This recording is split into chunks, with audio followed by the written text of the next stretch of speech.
Guys, isip natin yung ibon. Ito siya.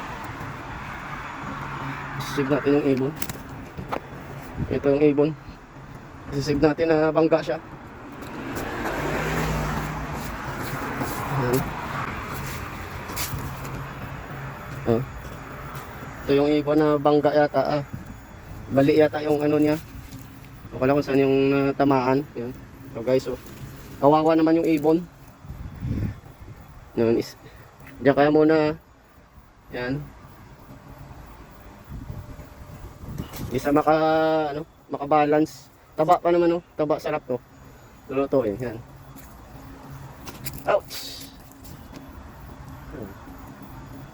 Guys, ito yung ibon na nasib namin doon sa gitna ng kalsada. Nabangga siya siguro. Hindi na siya makaglipad. Bali yata yung pakpak niya. Yan. Ako lang kung saan yung bali nito. Saan siya natamaan. Yan. Ito. Yan guys. Yan siya.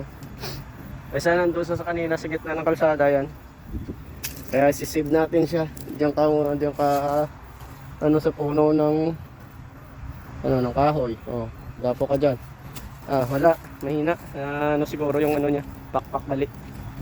Diyan ka lang. Oh yan. Lumilipad. Yan. Okay. Bye.